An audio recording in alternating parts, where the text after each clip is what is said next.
Welcome to Sahana kitchen. இன்றைக்கி நம்ம பார்க்க போகிறது பீட்ரூட் அல்வா. அது எப்படி செய்யலான்னு பார்க்கலாம். ஃபஸ்ட்டு ஸ்டவ் ஆன் பண்ணி ஒரு கடாய் வச்சுக்கலாம். அதில் நெய் விட்டுக்கலாம். நான் ஒரு 250 கிராம் அளவுள்ள ஒரு பீட்ரூட்டை துருவி வச்சுருக்கேன். அதை போட்டு அந்த நெய்யிலே நல்லா வதக்கி விட்டுடலாம்.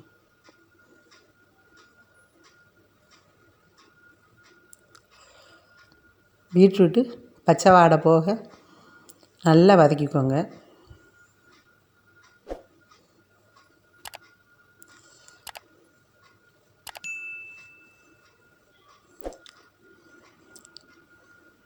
பீட்ரூட்டோட பச்சை வாடை போனோடனே அதில் 200 கிராம் காய்ச்சி ஆற வச்ச பாலை சேர்த்துக்கிடலாம்.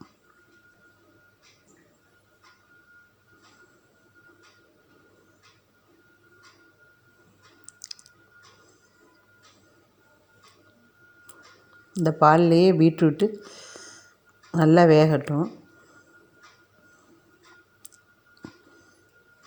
அதுக்கு தண்ணி கொஞ்சம் கிளறி விடுங்க.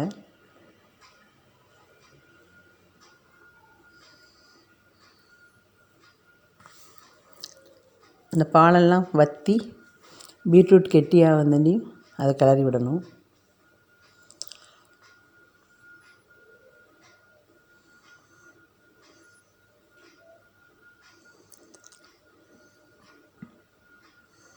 அது நல்லா கெட்டியானோடனே 2 ஸ்பூன் கார்ன்ஃப்ளவர் மாவு எடுத்து தண்ணியில் நல்லா கரைச்சி வச்சுருக்கேன். அதையும் இந்த அல்வாவில் சேர்த்துக்கலாம்.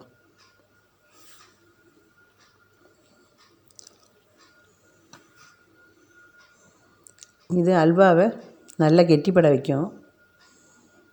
அதனால் பீட்ரூட்டோடு சேர்த்து நல்லா கிளறி விடுங்க.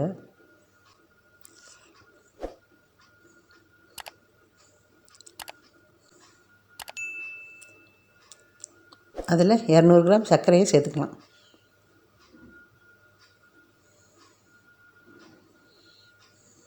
அதையும் சேர்த்து நல்லா கிளறி விட்டுடலாம்.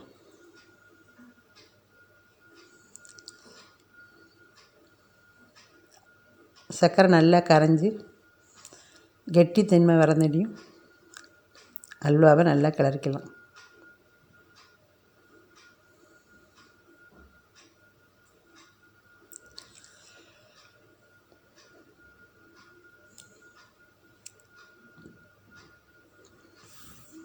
அல்வா நல்லா கெட்டிப்பட்டோடனே அதில் ஏலக்காய் தூள் சேர்த்துக்கலாம்.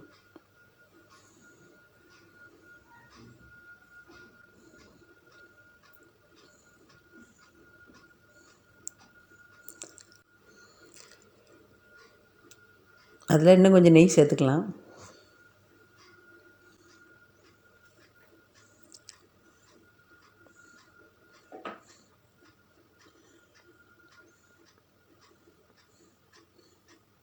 கடைசியாக ஒரு தாளிப்பு கடாயை வச்சு அதில் முந்திரி திராட்சையை வறுத்துக்கலாம்.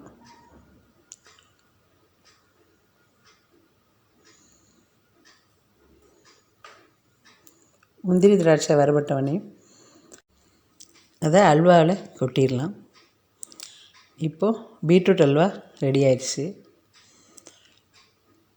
பாத்திரத்தில் ஒட்டாமல் வந்திருக்கு. அதை வேறு பிளேட்டுக்கு மாற்றிக்கலாம்.